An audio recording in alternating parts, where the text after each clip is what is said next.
மேடையில் இருக்கின்ற அனைத்து தலைவர்களுக்கும், இங்கே கூடியிருக்கின்ற அனைத்து தாமரை சொந்தங்களுக்கும் என்னுடைய சிறந்தாழ்ந்த நன்றி கலந்த வணக்கத்தினை தெரிவித்துக் கொள்கின்றேன். மரியாதைக்குரிய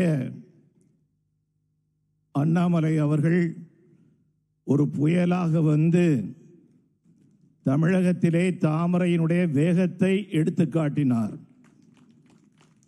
இன்று அந்த புயல் தன்னுடைய வேகத்தை இன்னொரு திசைக்கும் கொடுக்க வேண்டும் என்கின்ற நிலையிலே தமிழகத்திற்கு ஒரு நல்ல ஒரு தென்றலை கொடுத்திருக்கின்றார். பொதிகை தென்றலை கொடுத்திருக்கின்றார். நம்முடைய அருமைக்குரிய சகோதரர் நயினார் நாகேந்திரன் அவர்களை கொடுத்திருக்கின்றார். நமக்கெல்லாம் ஒரு கேள்வி எழும்ப முடியும். எப்படி மரியாதைக்குரிய அண்ணாமலை அவர்கள் நயினார் அவர்களை கொடுத்தார் என்று சொல்லி, கிளையில் இருந்து ஆரம்பித்து மண்டலில் இருந்து மாவட்டத்தில் இருந்து எல்லா தேர்தல்களையும் முடித்து நாம் வருகிறோம் என்று சொன்னால், இந்த தமிழகத்தில் இருக்கக்கூடிய லட்சக்கணக்கான பாரதிய ஜனதா கட்சியினுடைய தொண்டர்களுடைய உள்ளத்திலே நிறைந்து நிற்பவர் நம்முடைய அருமைக்குரிய தலைவர் அண்ணாமலை அவர்கள். ஆகவே இந்த தேர்வு என்று சொல்வது லட்சக்கணக்கான பாரதிய ஜனதா கட்சியினுடைய தொண்டர்களுடைய தேர்வாக அமையும் போது அது அண்ணாமலை அவருடைய தேர்வாக அமைகின்றது. அது நமக்கு கிடைத்திருக்கக்கூடிய பாக்கியமாக மாறி இருக்கின்றது. அவர்களுக்கு நம்முடைய வாழ்த்துக்களை நான் தெரிவித்துக் கொள்கின்றேன். எனது அருமை சகோதரர்களே, 2012ஆம் ஆண்டு மதுரையிலே நடைபெற்ற தாமரை சங்கமத்திலே நான் கலந்து கொண்டேன் என்று சொல்லக்கூடியவர்கள் தயவு செய்து கொஞ்சம் கையை தூக்குங்க. பெரும்பான்மையான நம்முடைய சகோதர சகோதரிகள் கலந்திருக்கின்றார்கள். 2012ஆம் ஆண்டு மே மாதம் தாமரை சங்கமத்திலே நாம் எடுத்த உறுதிமொழி, அந்த தாமரை சங்கத்தினுடைய நோக்கம் மத்தியிலும் மாநிலத்திலும் பாரதிய ஜனதா கட்சியினுடைய தாமரை ஆட்சி மலர்ந்திட தாமரை சங்கமம். அன்னைக்கு அதுதான் நாம கொண்டாடணும். அந்த தாமரை சங்கமம் நிகழ்ச்சியிலே ஒரு உறுதிமொழியை நாம் எடுத்தோம்.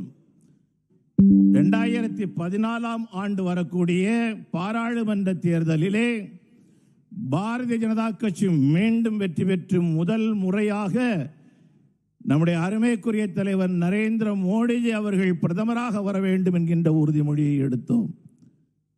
2012-14 2012 16 வரை இருக்கக்கூடிய தமிழகத்தினுடைய சட்டமன்ற தேர்தலிலே நாம் வெற்றி பெற்று தமிழகத்திலே தாமரையினுடைய ஆட்சியை ஏற்படுத்துவோம் என்கின்ற உறுதிமொழியும் அன்று நாம் எடுத்தோம். இன்று நாம் புதிய ஒரு யுகத்திலே நாம் நுழைந்திருக்கின்றோம். இன்று தமிழகம் நம்மை எதிர்பார்த்து கொண்டிருக்கின்றது. 8 கோடி தமிழர்கள் நம்மை எதிர்பார்த்து கொண்டிருக்கின்றார்கள். தமிழகத்திலே தேசிய ஜனநாயக கூட்டணி வந்தாக வேண்டும், தாமரையினுடைய ஆட்சி வந்தாக வேண்டும், இந்த கூட்டணி வெற்றி பெற்றாக வேண்டும். ஒரு மனிதனை பற்றி பேசுவதற்கு எனக்கு இந்த மேடை அது சரியான மேடை அல்ல. அந்த பேரை சொல்வதற்கு அவமானமாக இருந்து கொண்டிருக்கின்றது. இந்த அமைச்சரவையில் இருக்கக்கூடிய ஒரு அமைச்சர், அவர் பெண்களை பற்றி பேசியிருக்கின்றார், மதங்களை பற்றி பேசியிருக்கின்றார், மத சின்னங்களை பற்றி பேசியிருக்கின்றார். இவ்வளவு கேவலமான ஒரு மனிதர் அந்த திராவிட முன்னேற்ற கழகத்தினுடைய துணை பொதுச் செயலாளராக நேற்றைக்கு வரைக்கும் இருந்தவர். அவர் தன்னுடைய கட்சியினுடைய கொள்கையை சொல்லி இருக்கின்றார். இவ்வளவு கேவலமான ஒரு மனிதனை வைத்துக் கொண்டு ஒரு கட்சி நடந்து கொண்டிருக்கின்றது, ஒரு ஆட்சி இன்று நடந்து கொண்டிருக்கின்றது. அவரை நீக்குவதற்கு இந்த அரசாங்கம் தயாராக இல்லை. 4 கோடி, குறைந்தபட்சம் 4 கோடி தமிழச்சிகள் அவர்கள் அவமானப்படுத்தப்பட்டிருக்கின்றார்கள் இந்த அரசாங்கத்தால், இந்த திராவிட முன்னேற்ற கழகத்தால். ஆகவே 2012 எப்படி நாம் ஒரு உறுதிமொழியை எடுத்தோமோ அதே உறுதிமொழியை இன்று இந்த இடத்திலே நாம் எடுத்து செல்ல வேண்டும் என்று நான் விரும்புகின்றேன்.